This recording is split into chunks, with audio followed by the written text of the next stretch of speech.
This podcast is sponsored by nobody. Hey dudes, welcome to Splat from the Past, the only 80s themed horror and sci-fi show where things can get totally radical. Now today I will be welcoming Mark Chavez. The last 6 years that I've been going to Monsterpalooza in Pasadena and Burbank, I've been seeing him. He has a table where he sells awesome, and I do mean awesome, 3D horror movie posters. Not just horror movies, actually, but like all kinds of cult movies as well, but mainly in horror, obviously, because it's a horror convention.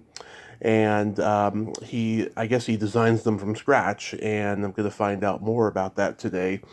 I finally was formally introduced to him in 2019 when I went to Son of Monsterpalooza in Burbank, and our mutual friend Amanda Dushow Hall introduced us, and I wanted to have him on for the spring 2020 Monsterpalooza, but unfortunately the pandemic happened. So we're finally going to make this happen now because Monsterpalooza is June 3rd through the 5th in Pasadena. I won't be making it this year. That's my birthday weekend, and plus I got another LA trip lined up. And but Monsterpalooza has my biggest support. It's the best horror con in California that I've been to, at least I think. And it's going to be great to talk to Mark today. So yeah, here is my interview with Mark Chavez.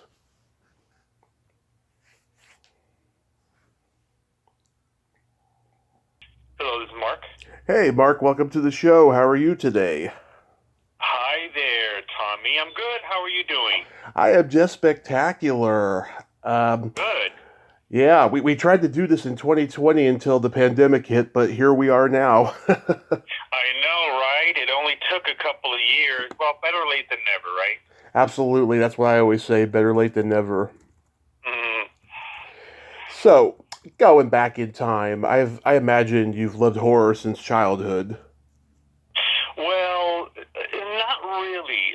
It's kind of funny because I grew up a Pentecostal, Southern Pentecostal, like the real cult kind of, and like the kind that would do like exorcisms in the church, like all that. And Oh, so, yeah, and I came from a family that was very religious, and my grandfather used to play these, they used to record these sermons where they would actually have real live exorcisms in Spanish.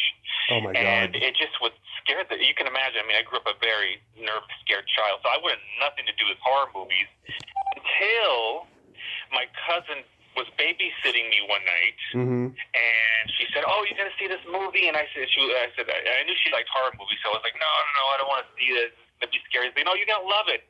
Trust me. Just give it a chance." And she's like, "The ending's really, really good."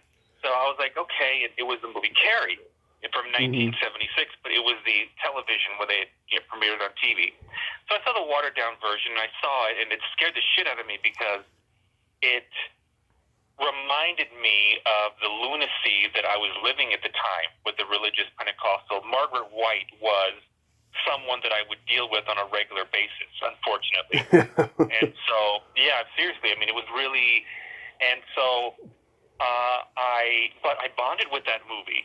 I bonded with it really strongly because I understood her. I understood wanting to get away from that mindset.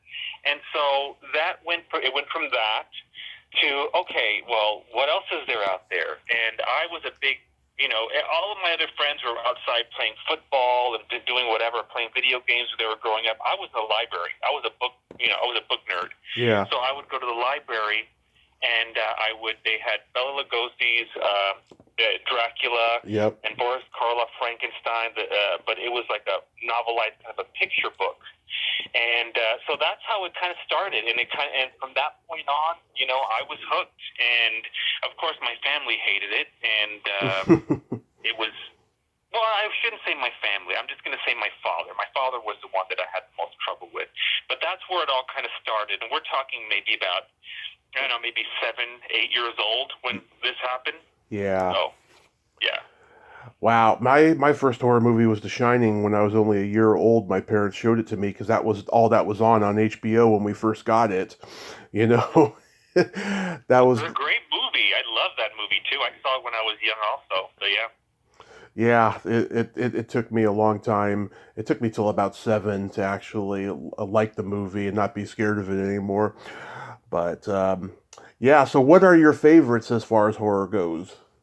Oh well, I tend to just put this out, just to put it out first and foremost, is that I'm not really a fan so much of slashers. Hmm. I love monster movies. I like possessions. I love ghost stories, those kind of things. So for me, my top are probably Carrie, of course, Yeah. 1976 Carrie, and then I'm sorry, maybe it was 78. It was either 76 or 78. So my apologies if I'm getting the year wrong.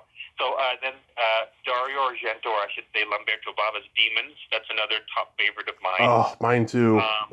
Yeah, Prom Night, Yep. the original one from 1980. That's a really good movie that I really enjoy, and it's directed by a friend of mine. I ended up becoming friends with the director, Paul Lynch. Paul Lynch. So, Yeah. yeah, he's a great guy. So that's one that's. And if I did have to pick one slasher that would be on my top favorites, Hmm. it would definitely be Friday the 13th Part 2. And the Oh. reason why is because I saw that in the theater. The first slasher I ever saw in the theater, I was terrified. Hmm. And but after that, I don't know. I guess I think for me, I think what happened was, seriously, I think it was a breakthrough. I think it was that it's true. Once you face your fears, you Hmm. face them there, and they go away. And so once I sat through that movie, and my fears kind of dissipated, I wanted more. It was almost like riding a roller coaster. I was terrified the first time I rode the Texas Cyclone in Houston, Texas. But then after that, you couldn't get me off that thing. So. Yeah. Yeah, my tastes are very eclectic, and I just want to say I hate remakes. I love the originals. I'm into like Friday the 13th Part 1, Reanimator, Dawn of the Dead, Fright Night, Night of the Demons, Nightmare on Elm Street 3, Dream Warriors, Carrie, of course, and Demons. Charlie Band movies like Troll, Crawl Space, Terror Vision, old Universal stuff like Dracula. I've only in recent times have gotten into Hammer horror. I like Lust for a Vampire and Mm. old creatures. Go ahead. I really enjoyed because I kind of grew up on Hammer horror. When I say that, I mean like every Saturday and Sunday Hmm. around in noontime, they would always play a horror movie, and it was almost always a Hammer horror movie. And Hmm. so I don't know if it's Hammer horror or not. It probably is, but one of my favorites is Horror Express. That's a really good one that I really like. And Yeah. I'm new to it also again because I forgot all of it. I haven't seen it in decades. So I'm glad to hear that we both have very similar tastes, eclectic tastes in movies. Yeah. Also, too, I love public domain horror films like creature features like Carnival of Souls, The Little Shop of Horrors, and stuff like that. Nice. Yeah. Yeah, I have a very wide ranging. Another one of my favorites was also because it was religious based, and I really bonded with that movie as strongly almost as I did with Carrie. It's a movie from I believe it's 80 or 81. It's called Fear No Evil, and it starred Stephen Angram, I think is what his name is. Yeah. And that is one of my all-time favorites. Also, it was directed by Frank Relogia. So Hmm. that's another one of my all-time favorites. And not a lot of people like that movie, but for me, it's almost like autobiographical. Not that I was the son of the devil, but my dad kind of treated me that way. So that's why I bond with that movie. Yeah. You ever see Andy Warhol's Frankenstein and Dracula? No, I never did. I've done some art pieces, based on that, but no, I never have. I've always wanted to, though. Yeah. Oh, they're sick, but they're great, and they have kind of a Hammer horror feel to them. Mm-hmm. Yeah.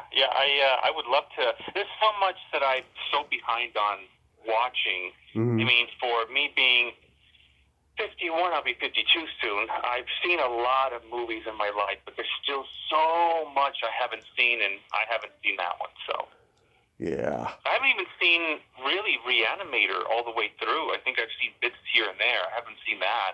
and I hear that's a great movie. It So, is. I have some of my work to do. Yeah, it was one of the few Empire films that Siskel and Ebert gave 2 thumbs up to. Yeah? Wow. Yeah, Awesome. it's that good.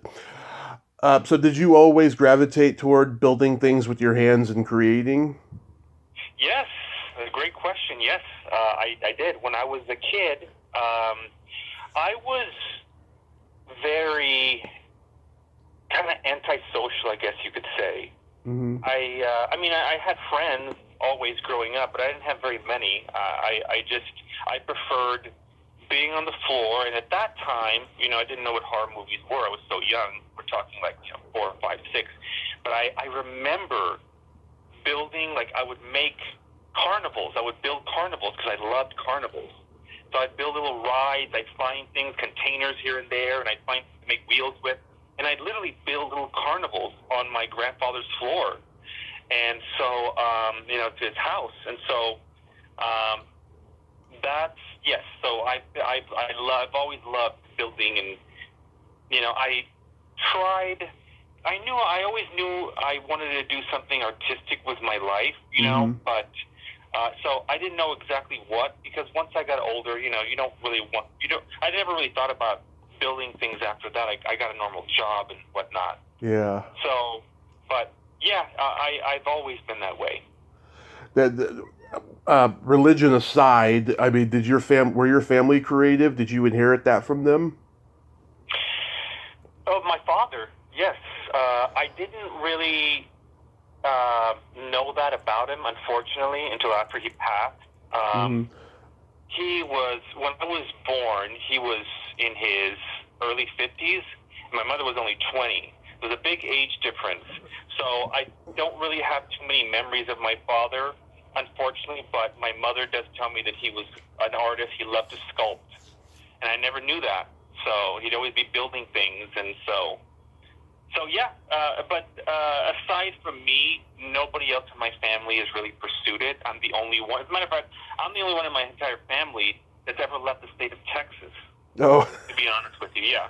So yeah. Some families are like that. They don't leave the place that they grew up in. I was like that for a long, long time. It wasn't until my accident I started traveling, and I love traveling, even though we've been in a pandemic, and I haven't traveled since then. But I go out to L.A. A couple times a year for Monsterpalooza. I go see my dad in Washington and different places. Yeah, I totally get it. yeah, it's for me. It's also kind of where I find peace is with traveling. Just getting away from your surroundings. And I'm in Los Mm-hmm. Angeles right now. Yeah. But literally in the last 4 months, I've been in Ontario, California, Los Angeles, California, Pasadena, California, Austin, Texas, Bastrop, Texas, Houston, Texas. I've been all over the place. So Phoenix, New Mexico. I've been everywhere. So to me, it's like I get very bored. Mm-hmm. That's why I think that I do such good work. Not to toot my own horn, is because I get bored with doing the same thing. So I Yeah. like to do something. If I'm going to do a screen piece, and 5 people want a screen piece, I want to make sure that each one is unique and different. So I'm very particular that way. Mm-hmm. I don't like the same repetitiveness. So traveling to me is like where I find my peace also. Yeah. But you will be at Monsterpalooza, I hope. This year, no, because Oh, too that bad. that's my birthday weekend, and I have another trip in a couple weeks after that to LA that I'm gonna make for a horror movie screening with a friend of mine who's not in the convention scene. She said she'd like to be, but yeah, this year I'm gonna have to skip it. I don't know if I'll go to the second one, but maybe next year for sure. Okay. Well, it's going to be weird not seeing you. I think I've seen you at every single Monsterpalooza I think I've done up to this point. So Yeah, before we get to Monsterpalooza though, like how many years overall have you been doing these posters? Um, 2014, but I started doing them for myself. Okay. And then when I started bringing them into Dark Delicacies to get them signed, Mm-hmm. Sue and Dell, which are great, Dark Delicacies, Yeah. store in Burbank. That's where they start. That's where my career started. I owe them a huge, I'm extremely grateful to them. But anyway, getting back to that, so I started, once I started having them signed, Sue and Dell were like, well, would you like to sell them here? We have signings. And I said, sure. And so it kind of fell into that. And then I was like, well, let me try doing a convention and try, and, the first convention I did was kind of watered down. 2016 was my first one. That was my first one, too. That was my first one, too. Yeah, Days of the Dead? No, Monsterpalooza 2016. Oh, okay, yeah. Yeah, the first show I did was Days of the Dead, and it was, I think it was a 2016 show, Mm-hmm. and it was my first show, so I didn't make a whole lot of money, but I got my but as an artist, I've been maturing a lot, and so, you see my early work compared to my work now, it's a difference between night and day, and that's the way it should be. That's the way real artists should be, because if you see the people that are copying, and there are a few copycats out there, Mm-hmm. you don't see any kind of, aging as an artist. You don't see any contrast between when they started, because they start and they're just copying other people. Whereas you see somebody that started doing, something like I have, you see where I started to where I am now. That's how you mature as an artist. That's how you grow. And so that for me is what I pride myself on. So I've been doing that professionally since 2016. Mm-hmm. Wow, because Yeah. you design those things as if you've been doing it your whole life. I mean, you're a real craftsman. Thank you. I appreciate that. Well, it took me a while. Like I said, I got a lot of things wrong. It's hard when you put these shadow boxes together. It's a challenge. You have to glue everything together. It's all about mathematics too. How much you're projecting, what you're projecting. So you have to have a really good eye, and luckily I do. And I love it. I absolutely love doing it. Even the titles that I don't particularly like, I still love doing the art. So. Yeah.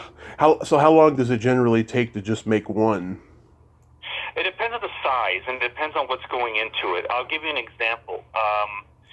So I wanted to do a small one for the Blob, but that's really a hard piece to make because it's kind of lackluster artwork. But I found a couple of images, and so, but because I went through a few different, it wasn't right. So I went through a few different, versions before I decided to sell it. So that took a long time. That took, a few weeks. But normally, typically, once I have everything in front of me, the art, my concept, from start to finish, it's probably about, the small ones, it could take me about 2 hours. Mm-hmm. And then the bigger ones with the lights and everything, those probably take me about a day or two. And the only reason why a day or two is because, I add my own acrylics, I add my own glitter, I add a lot of my own touch to it. Mm-hmm. And a lot of that takes drying time. You have to layer all that. So it's very, I am a perfectionist, and I try to put in as much detail as I can, and so that takes a lot of time. So those can take a couple of days. I've done some where I just did spray paint. And spray paint, those took probably about a week to finish, because talk about layering. So it varies a lot based on what I'm doing and what goes into it. But the conceptualization is what usually takes me the longest, because it's real easy to just do a 3D thing of a movie poster. It's a whole other thing to do your own version of that poster. Mm-hmm. And the way I look at it, I'll put it to you this way. This is the best way I can tell you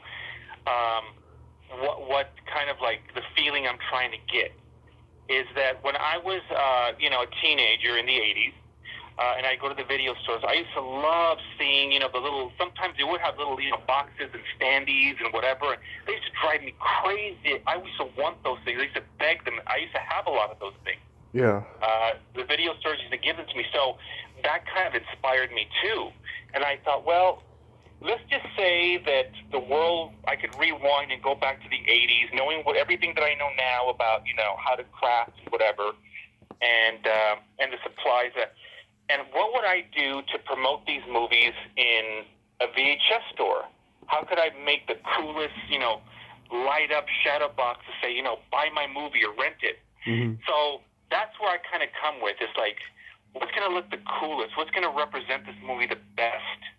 And really give it new life, breathe new life into it. So anyway, I'm sorry. You asked me a simple question and I went off. When you ask me about art, it's like oxygen to me. I can talk about it for hours. It's just in my blood. Yeah, no, it's fine. Have you been denied licensing by anyone? Yes, Renaissance. Mm-hmm. And basically what I like to do is I like to use as many licensed items. Like for instance, I use a lot of action figures. They're licensed. I use VHS boxes. I have a whole line of VHS boxes that I use to do that. Mm-hmm. But no, Renaissance is the only one, and I think it's because I did a piece for Mystic Museum, Mm-hmm. and it is for their show that was licensed through Renaissance.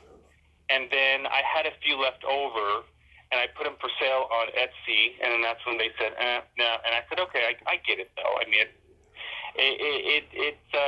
it was a show that I did the pieces for, so I totally respect that. And I reached out to him, too, and I sent him an email and all that. But, yeah, no, I mean, it's I look at it this way, is that, you see a lot of people, have the same thing at their table. Mm-hmm. But if you could get something that's unique and one of a kind, you know what I mean? That not everybody's going to have, it's not mass produced. That's what I think is what sets me apart, So, luckily, not yet, except for that one, Renaissance. Oh, that's good. Mm-hmm.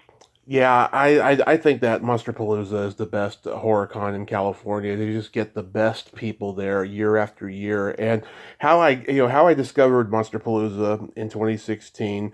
Me and my best friend we were going out to LA for 8 days, and we had like every day chosen except for the first day, which was Sunday. I was like, what can we do?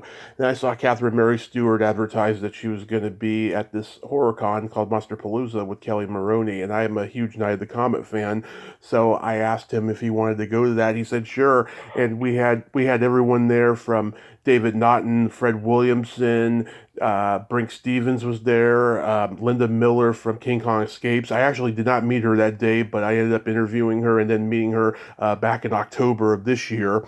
And all these great people, and then I've been hooked ever since. I love Monsterpalooza. It's the best con.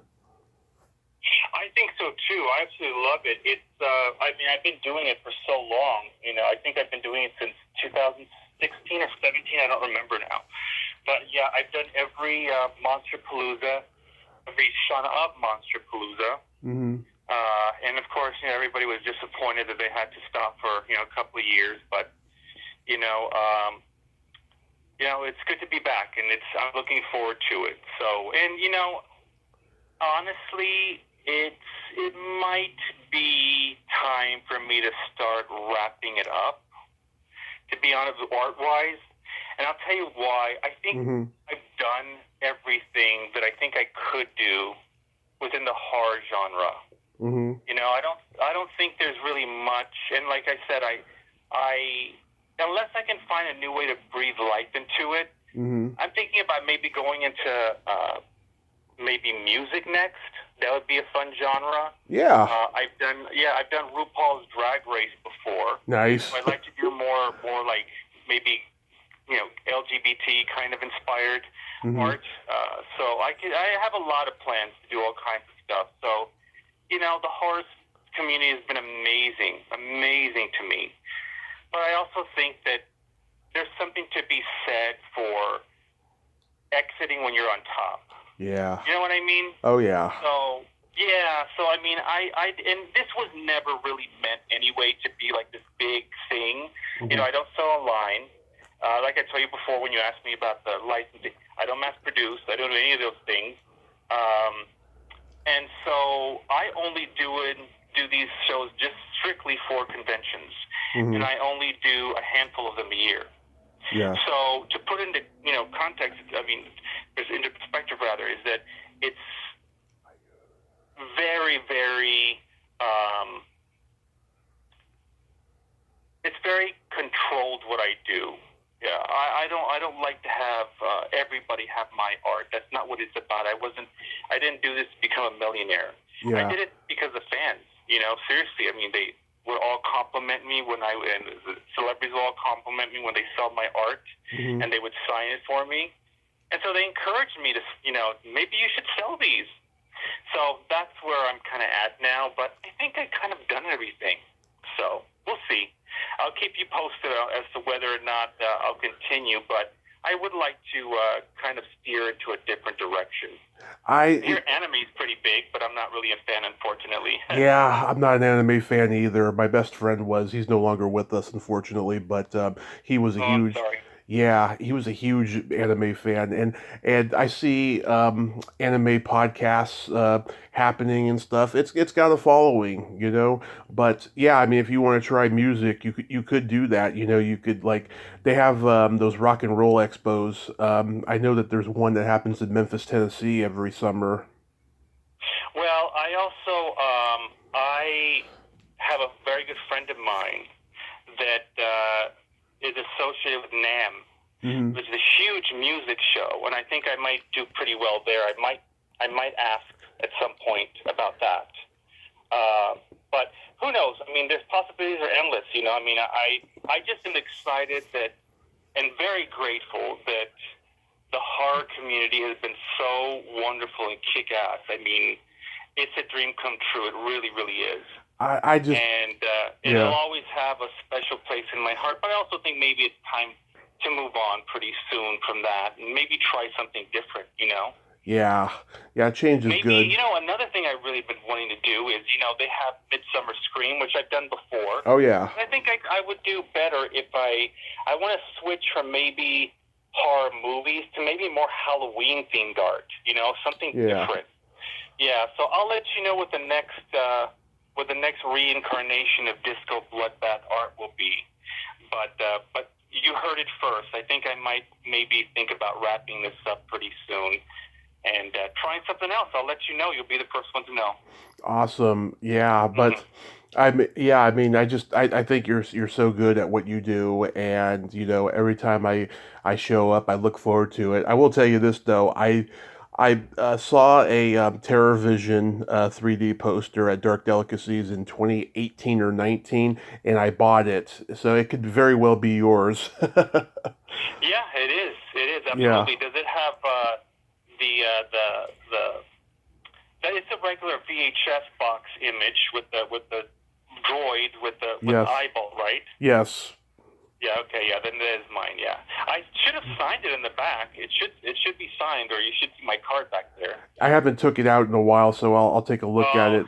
it's probably back there. But yeah, no, it would be mine. Yeah, next time Another thing is sad is that I'm sure you heard that Dark Delicacies they're going to wrap it up also soon. no, I just noted they changed locations. Yeah, no, they did that, but also well, Sue and Dell, they're in their 70s. They really want to Hmm. have a quiet life, and you don't really get that these days in LA. So I think they're ready to just move on, and which is sad because it's like saying goodbye to family. I mean, they Yeah, gave me my start. I have such an admiration for not just the store, but those people. Sue and Dell. So yeah, yeah, so I'm very very lucky, but it's extremely bittersweet. yeah. And the places that the business is up for sale. So if anybody is interested, I hope it goes to a fan and a really good fan that'll continue the legacy. I hope so too. Uh, Yeah. but next time I see Diane, I'm gonna have her sign that poster. Oh yeah, yeah. You mean the 3D one? Yeah. Yeah. Well, you can have her sign on the side with silver, silver Sharpie. Right. If you want it on the glass, do you know what kind of pins to use? I always have to tell my customers because I have to school them. You don't want to use a Sharpie on the glass because it's going to wipe right off. Oh yeah, you don't want to do that.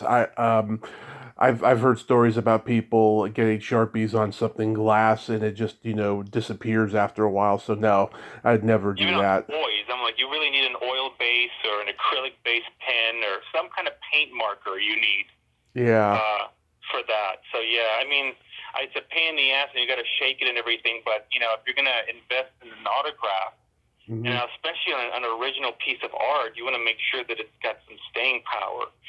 So I'm glad I'm saying this on a podcast. This is on a podcast, right? This is a podcast. Oh, cool, nice. So yeah. So I mean, one of the biggest miracles of my life with this podcast is that I get to interview all these stars that I grew up watching in the horror films and stuff. I'm sure for you it's been very surreal. I'm sure they come to your table and they just love that you're representing their work like you do. Oh yeah, especially what's great about that, especially with Monsterpalooza, is that it's industry. So I've had people come up and say, "Oh wow, I did the head for." The guy said, "Oh, I designed that head for Reanimator." Mm-hmm. I said, "Really?" And another guy that came up and said, "Oh, I did this and I did that. I was a writer. I was a grip." And there's one that was really sweet and memorable. Is this woman came up to me at I believe it was at Son of Monster. At Son of Monsterpalooza. Huh? At Son of Monsterpalooza. Yeah. She came up. Yeah. I believe she came up to my table at Son of Monsterpalooza, and she bought a Halloween piece. The one with the figure that lights up. Mm-hmm. And she's telling me, she's like, "Oh my God, I'm so excited! I can't wait to put this on my wall." And I was like, "Oh great!" I was like, "So you're a fan?" She's like, "Well, I'm a fan, but I was also in this movie." And I was like, "Really?" She's like, "Yeah." She was like, "I was one of the backgrounds. When you see the school scene where Tommy's with the pumpkin and all that. I was one of the background actors, and so I was like, wow, you meet the coolest people. I had Karen Fields from Sleepaway Camp who played Judy. She came to my table, and I didn't know who she was until I really like. She saw my Sleepaway Camp. She was like, "Oh, that's a cool movie." I was like, "Yeah." I was like, "My friend Felicia's in that." She was like, "Oh, she's a friend of yours." I was like, "Yeah." Yep. I was in that movie too. I was like, "Really?" When she told me who she was, you should have seen. I just flipped. Yeah. So, yeah. I mean, I've had so many great memories. I am extremely lucky. Yeah, and especially when the director comes up and says, like, I've had directors of movies come up and say, especially the Dark Delicacies, can you make me a 3D art piece of my movie? And I do, and I love doing that. I just love doing that for people. That to me is like, it's the biggest compliment that you could possibly ever give me, so Yeah. I'm very grateful. Whenever anybody buys my art, honestly, it's just so flattering to me. I sincerely mean this. I have so much appreciation, love for my customers, and a lot of them have become friends. So That's wonderful. So yeah, June 3rd through the 5th, you'll be at Monsterpalooza. That's a great lineup. Tim Curry, Shawnee Smith, Charles Fleischer, Kane Hodder, etc. And then July 22nd to 24th, you'll be at the Houston Horror Film Festival. Have you been there before? Yes, I did. I've been there since the beginning. They were going to do their big launch, and then the pandemic happened, and so then they did a bunch of pop-ups, and then they finally did the main one last year, and it was so much fun. I mean, it was so much fun, and I can't wait to do this one coming up. They have a great guest lineup, and I'm going to have Harry sitting at my table, all three, Harry Manfredini. Yeah, great guy. Friday the 13th. Yeah, he's going to be sitting at my table all weekend. So hope you guys, stop by. He's going to be in Houston. So yes, those are the last two I think. Well, actually, I may do Son of Monsterpalooza in October also. So that'll be probably the last show I do. Is 3 shows, and then I'm done for the year. Yeah, my friend Jill Sholin, she'll be at that festival too. Yeah, and yes, it's so much fun. It really, really is, and it's really run by Tony Rodriguez and Scott and all the others that run that show. They really do a great job, not just with the vendors, but with the talent, with everything. They're really a class act. So a shout out to them, big time. Awesome. So, Mark, I want to thank you so much for coming on today, and I hope you have a great time at Monsterpalooza and at Houston Horror Festival.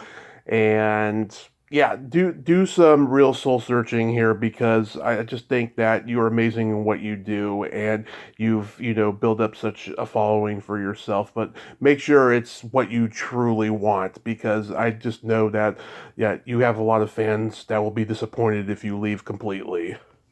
Yeah, well, like I said, it's a lot to think about, but maybe I'll go away and think of some new ideas. I'll do music for a while and then come back to horror with some fresh new ideas. You never know. But yeah, but I appreciate that. That really means the world to me to hear you say that. And yes, I'm sorry you're not going to be there this year, but I look forward to seeing you next year then. Oh, thank you, Mark. And by the way, you do not look 52. Thank you. I appreciate that. Well, I don't drink. I'm really square. I don't drink. I don't smoke. I don't do any of that. The worst I do is pot, but it's only because of my back pain. Yeah. Because that's really where I'm showing my age. But aside from that, I'm really, really square. I mean, I exercise. But thank you for the compliment, and I can't wait to see you again. My pleasure. You too. So have yourself a great day, and please stay safe. Thanks. You too. Okay, talk soon. Okay, talk soon. Bye. Bye. Well, there you have it. Mark Chavez. Ain't he a cool dude? Oh boy, I can't believe he's contemplating leaving, but whatever is good for him, good for him. But he is an artist. Go check him out because he could not return again, by next year. So check him out at the two Monsterpaloozas and the Houston Horror Film Festival. Well, till next time, this is Tommy Throwback Kovac saying there's no shame in living in the past because the present sucks. Later, dudes.